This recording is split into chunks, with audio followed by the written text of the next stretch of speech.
ये mega company वो है जो 1500 करोड़ रुपया बीजेपी को चुनाव में दिया। ये सर आप कैसे कर सकते हैं? ये सारे लोग के पास प्रूफ है। 10 तारीख को है तो उस दिन आप आगे में बैठ जाइए और भीख मांगिए। सर लड़िए, मारे तो मरिए।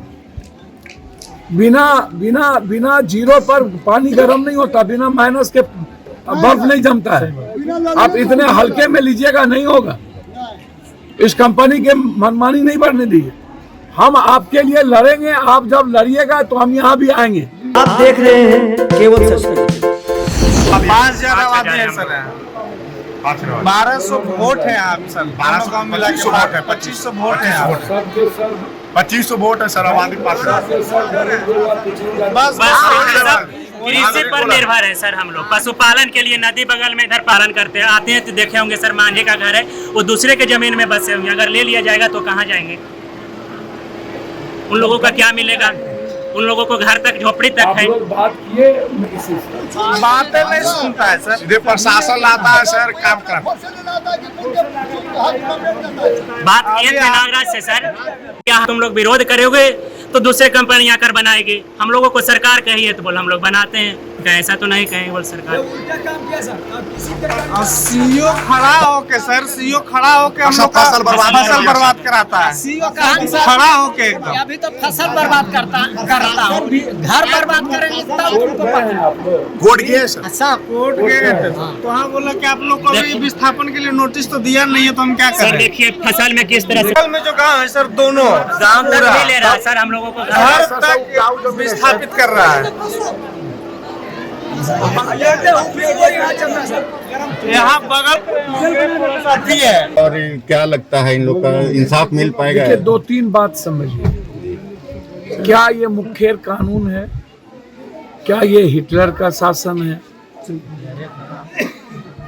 एक तरफ आप इंसाफ की बात करते हैं, न्याय की बात करते हैं, आम आदमी के पिछड़ों, ईबीसी, एसटी, एससी, दलित की बात करते हैं।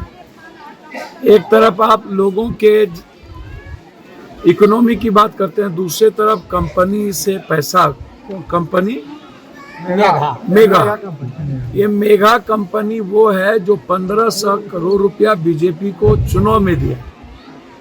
ये सर आप कैसे कर सकते हैं? ये सारे लोग के पास प्रूफ है।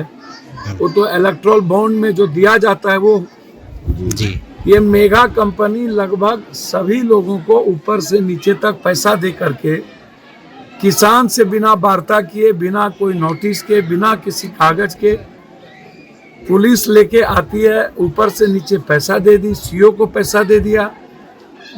किसान के पास 1 बीघा, 2 बीघा, 3 बीघा कट्ठे में जमीन है, किसी तरह अपने बच्चों के भविष्य की परवरिश के लिए वो उसके पास कुछ चीजें हैं, और ये खत्म हो जाने के बाद लोगों की जिंदगी खत्म हो जाएगी।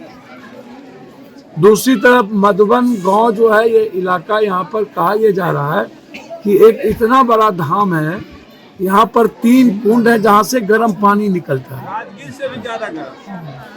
12 कुंड में 3 कुंड मधुबन, ये दो बामन कुंड जी। तो ये 2 गांव है जिसमें 5000 की आबादी है। अब आप सोचिए कि 5000 लोगों की जिंदगी तो खत्म हो जाएगी, बचेंगे ही नहीं। एक आदमी को बचाने के लिए मरने की बात है। मैं पहले भी आपको कहा कि हम गए थे, तो हम कलेक्टर से, सीईओ से, सेक्रेटरी मल से, क्या कहते हैं, मंत्री जी से हमने बातचीत की। अब मुझे लगता है कि हम लोगों को मिलकर एक बड़ी व्यापक लड़ाई लड़ने की जरूरत है। हम गांव इसीलिए आए ताकि हमारी माँ बहन जो डरी हुई है, सहमी हुई है, सशंकित है, और लोगों के दिल में अपने बच्चों की भविष्य की को चिंता को लेके आंसू है, तो हम आए अपने माँ बहन से मिलने के लिए। और लोगों से तो हम पटना में भी राहुल जी आए थे, तब मिल लिए थे, और ये देखने के लिए कि भाई आप बिना किसी समझौते के, बिना किसी कागज के आप इतने ताकतवर हैं कि ऊपर से आप आइएगा और फसल पर फसल को बर्बाद करते चले जाइएगा। लगभग 5 एकड़ से ऊपर फसल बर्बाद कर दिया गया। ज्यादा है सर, ज्यादा है, 15 एकड़ के लगभग। जैसे प्रशासन 400 एकड़ जमीन उसको चाहिए, ये 400 एकड़ जमीन कोई गैर मजरवा तो है नहीं। पहले से जहाँ इतना बड़ा कुंड बना हुआ है, 300 एकड़ का जो लीकेज भी हो गया, फिर आप यहाँ 400 एकड़ का आप कुंड बनाना चाहते हैं। तो भैया जहाँ किसान की जमीन नहीं है या रैयती जमीन है, सबको सारे कागजात हैं। 70 के दशक से रैयती जमीन किसान के पास है, सब रही और आज आप किसानों पर जुल्म कीजिएगा। ये सबके सब ओबीसी के लोग हैं, ईबीसी के लोग हैं, एसटी के लोग हैं।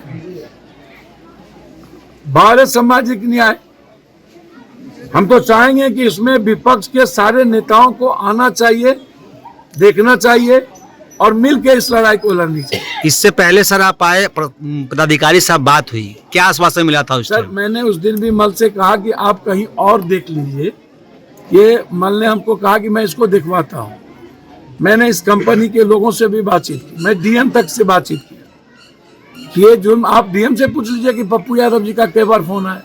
नहीं तो डीएम साहब से एसपी से पूछ लीजिए। डीएम साहब से ये नहीं पूछे कि बिना नोटिस के आप लोग घर से भगा दे रहे हैं इस तरह से? सब कुछ बातचीत हुआ, तो ये बात हम आपसे आग्रह करेंगे, हम भाई हैं आप मेरे, कि इसके न्याय के लिए आप लोग भी दुनिया को दिखाइए। बिल्कुल बिल्कुल बिल्कुल। हम आए हैं, मैं आपको आश्वस्त करता हूं 13 तारीख के बाद गवर्नर साहब से मिलेंगे। 13 के पहले इस मुद्दे को मैं प्रयास करूंगा। हाउस चला, बजट सेशन है, तो इस मुद्दे को मैं 13 के पहले उठाने का भरपूर प्रयास करूंगा। नीतीश जी परसों आकर के सौगात देने वाले हैं नवादा पर। तो उसी दिन सब लोग पूरा गांव घेर लीजिए। 11 तारीख को आ रहे हैं, तो न्याय के लिए आप कहिए कि आप हमारे 10 तारीख को आए, तो उस दिन आप आगे में बैठ जाइए और भीख मांगिए। मामले को सर लड़िए, मारे तो मरिए। बिना जीरो पर पानी गर्म नहीं होता, बिना माइनस के बर्फ नहीं जमता है। आप इतने हल्के में लीजिएगा, नहीं होगा।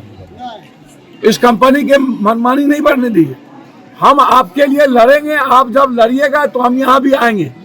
और मैं लड़ रहा हूँ, मैं सारा कार्यक्रम छोड़ के आया हूँ।